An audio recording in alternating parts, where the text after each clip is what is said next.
Efectivamente, consultores, les da la bienvenida a un módulo más. El día de hoy vamos a trabajar los trastornos del espectro de la esquizofrenia y otros trastornos psicóticos.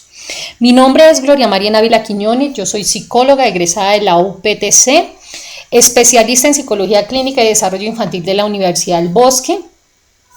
En mi responsabilidad recae este módulo debido a que la Secretaría de Salud Departamental, con un equipo de profesionales en los cuales yo coordiné ese proyecto, lideramos el modelo de atención basado en comunidad para las personas con trastorno de esquizofrenia.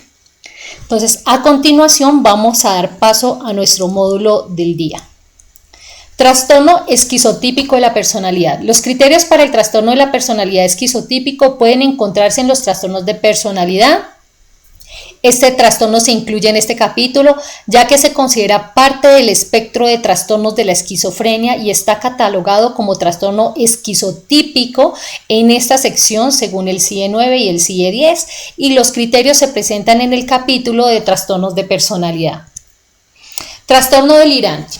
El primer criterio que vamos a encontrar acá es la presencia de uno o más delirios de un mes o más de duración, mínimo un mes. Nunca se ha cumplido el criterio A de esquizofrenia, que ya lo vamos a ver a continuación. Es importante tener presente que las alucinaciones, si existen en este trastorno, no son importantes y están relacionadas con el tema delirante. Por ejemplo, el delirio es sentir que está infestado por insectos, que son abejas o hormigas, y debido a ese delirio tiene la sensación que viene siendo la alucinación. Entonces es importante tener en cuenta que aquí lo que predomina es el delirio más no la alucinación. Aparte del impacto del delirio, sus ramificaciones, el funcionamiento no está muy alterado y el comportamiento no es manifiestamente extravagante o extraño, a diferencia de la esquizofrenia. En el trastorno delirante la persona tiene una vida funcional, puede trabajar, puede tener una vida social amplia, mientras que en la esquizofrenia llega un momento en que se empieza a presentar un déficit en estas áreas, especialmente la parte cognitiva y la parte social. Si se han producido episodios maníacos o depresivos mayores, han sido breves en comparación con la duración de los periodos delirantes. El trastorno no se puede atribuir a efectos fisiológicos de alguna sustancia, alguna afección médica. No se explica mejor por otro trastorno mental como el trastorno dismórfico corporal o el trastorno obsesivo compulsivo. Debemos especificar si es de tipo erotomaníaco, que aquí es donde encontramos las personas que su idea central delirante es que otras personas están enamoradas de ellos.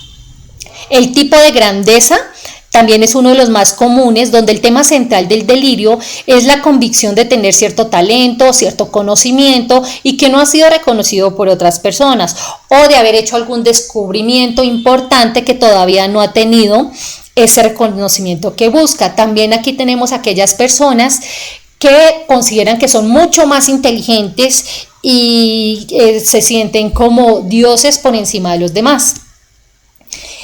El celotípico también es uno de los trastornos delirantes de las especificaciones comunes que se presentan, y la idea central es que la pareja piensa que su cónyuge le es infiel. A veces son muy extravagantes. Les voy a comentar un caso que tuvimos de una pareja de zona rural, trabajan en el campo, y la idea delirante de su pareja es que ella le era infiel con ingenieros, con petroleros, cuando realmente en el sector no está esa población, no hay ningún proyecto civil para que uno amerite creer que realmente esta persona tiene la razón.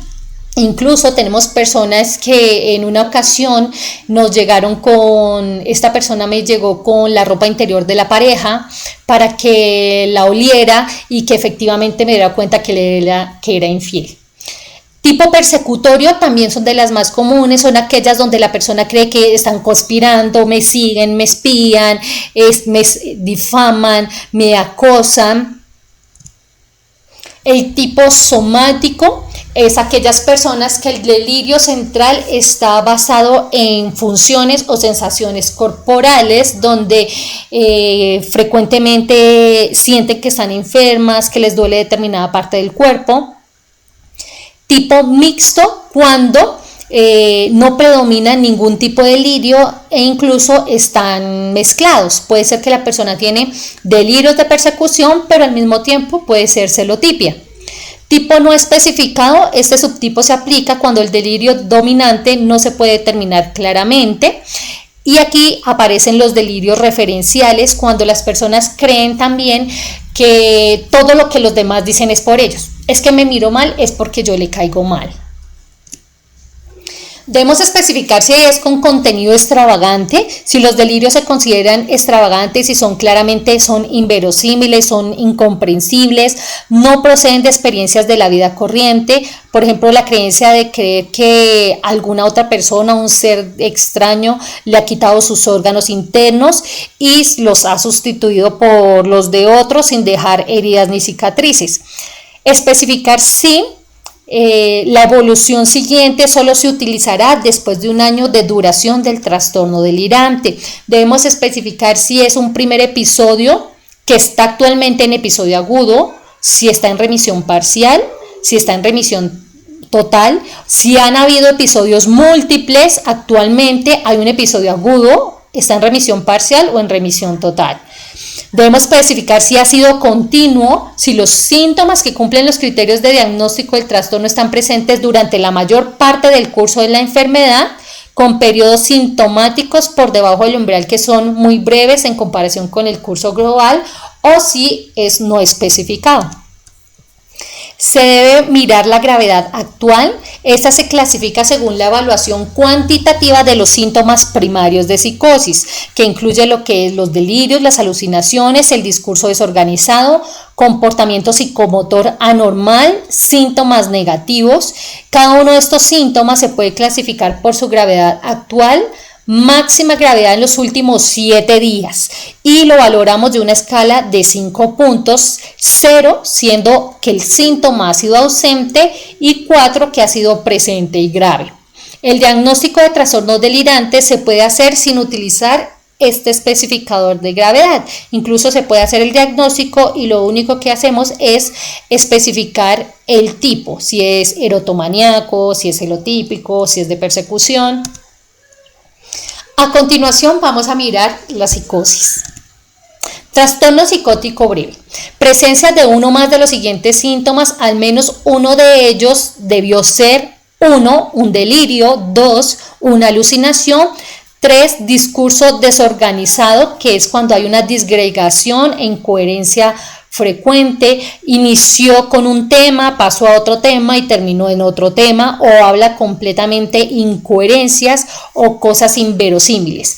4. Comportamiento muy desorganizado o comportamiento catatónico, que es cuando se quedan en una posición completamente rígida.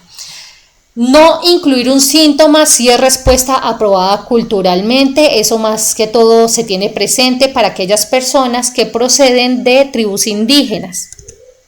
D. La duración de un episodio del trastorno es al menos de un día, pero debe ser menos de un mes.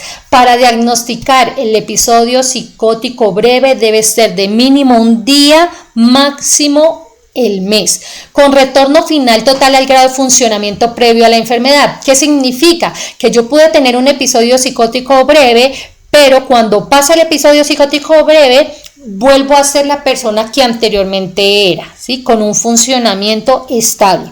C. El trastorno no se explica mejor por un trastorno depresivo mayor o bipolar o psicótico, por catatonia o por los efectos del consumo de alguna sustancia psicoactiva o por una condición médica establecida en el paciente.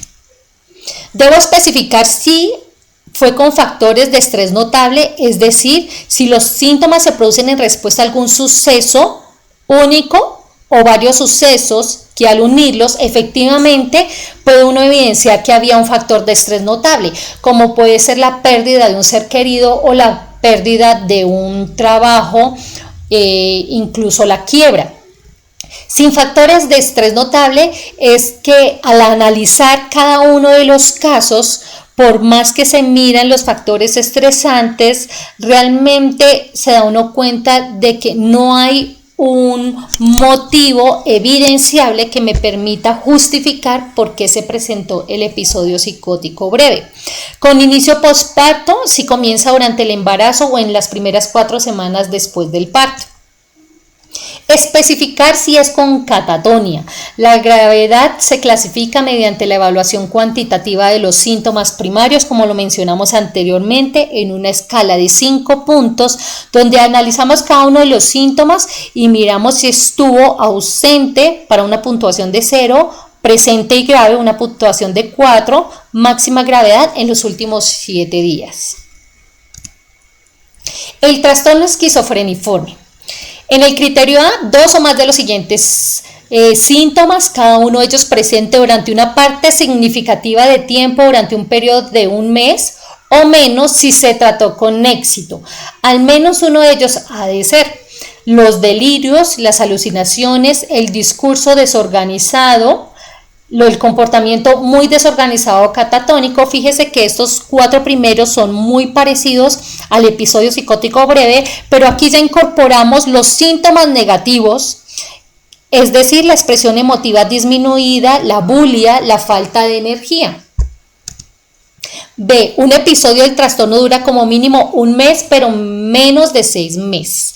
Para el diagnóstico del episodio psicótico breve debe ser mínimo un día, menos de un mes. Y en el esquizofreniforme es cuando mínimo un mes ya superó los 30 días, pero debe ser mínimo de 6 meses. Cuando el diagnóstico se ha de hacer sin esperar a la recuperación, se calificará como provisional. En el criterio C se han descartado el trastorno esquizoafectivo y el trastorno depresivo bipolar con características psicóticas porque 1. No se ha producido un episodio maníaco o un episodio depresivo mayor de forma concurrente con los síntomas de la fase activa. O 2.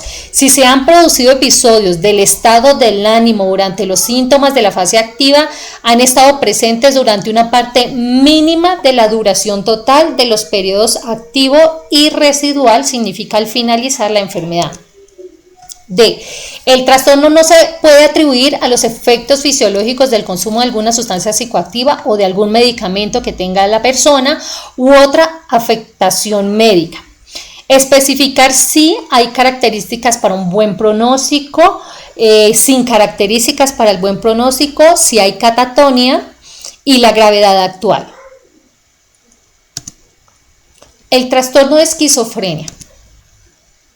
Entonces aquí podemos evidenciar, este dibujo fue hecho por una persona que tiene esquizofrenia. Generalmente cuando las personas tienen alucinaciones, estas alucinaciones suelen ser negativas, son destructivas, son alucinaciones que constantemente pueden ser en la mayoría de los casos visuales.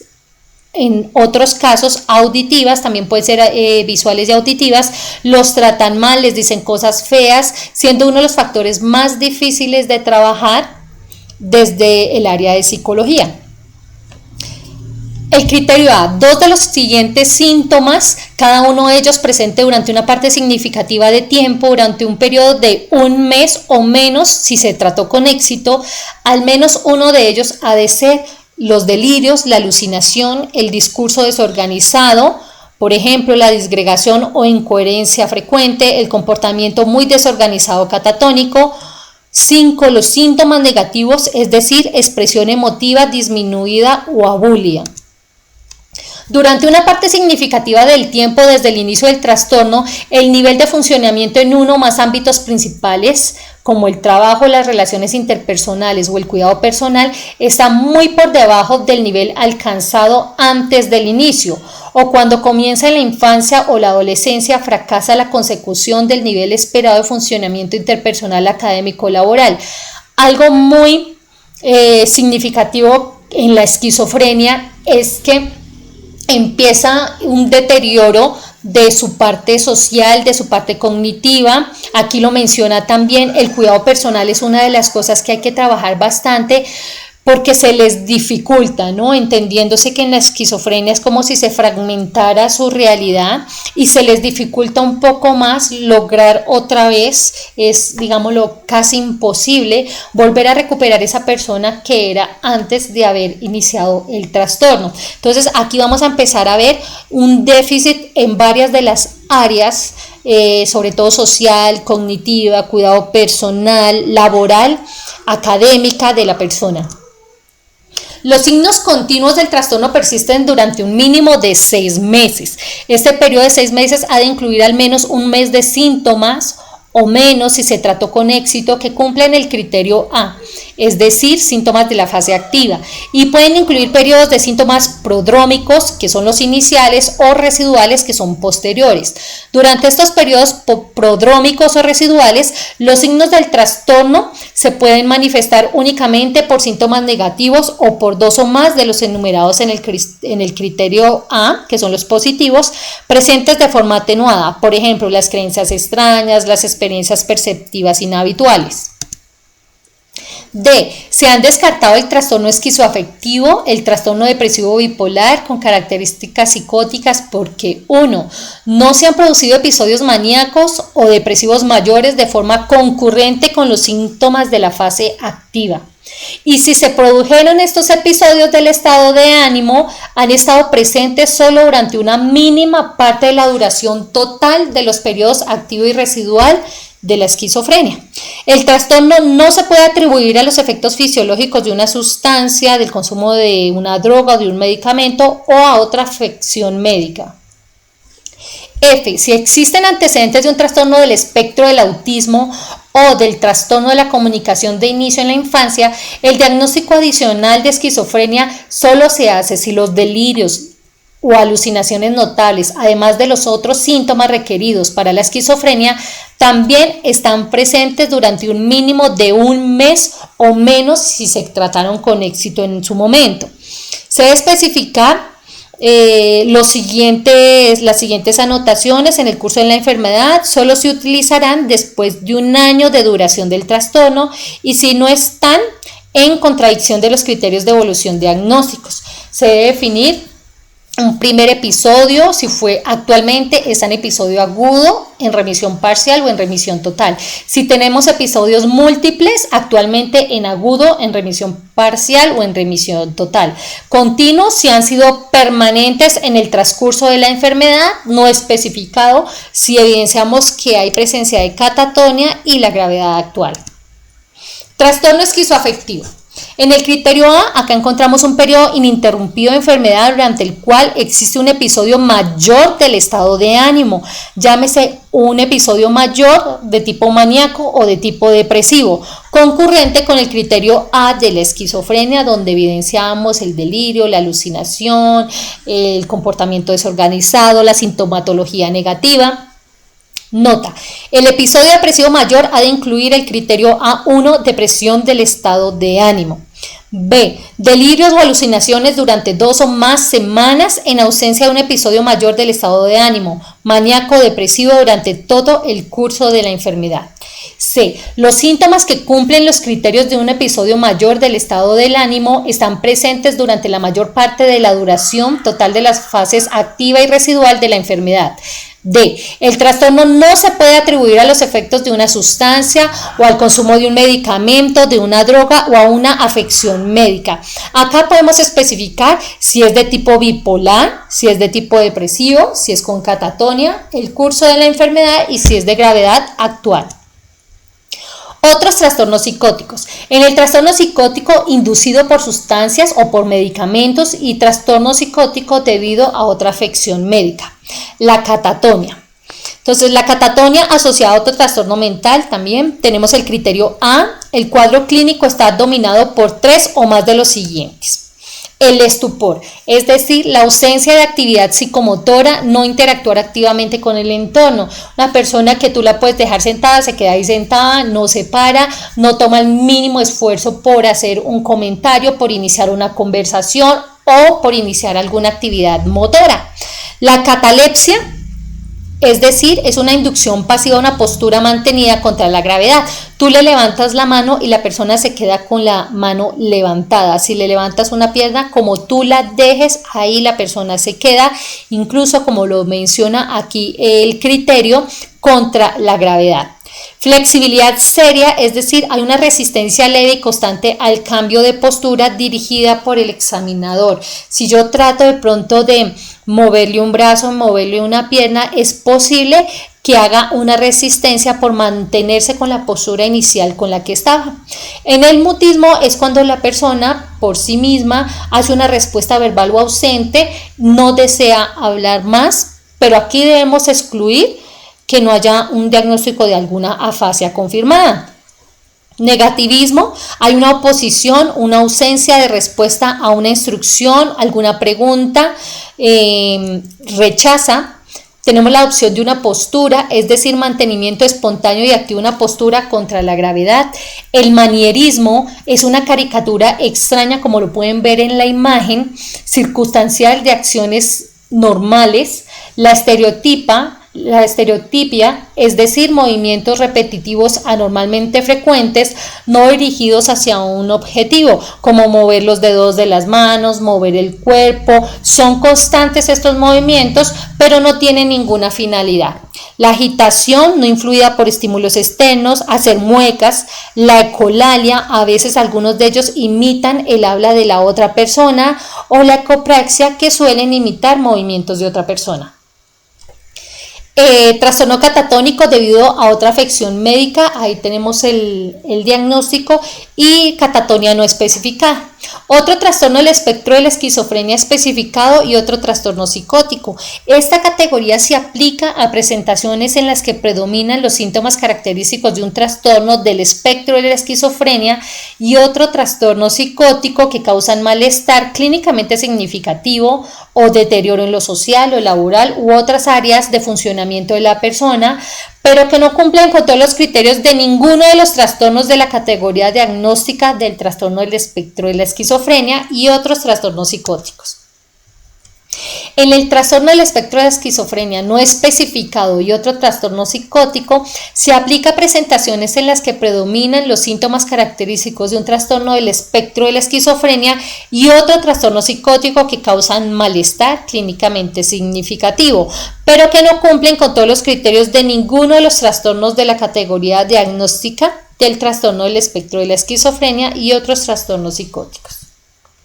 Muchísimas gracias por su atención. Damos por finalizado este módulo de trastornos del espectro de la esquizofrenia y otros trastornos psicóticos.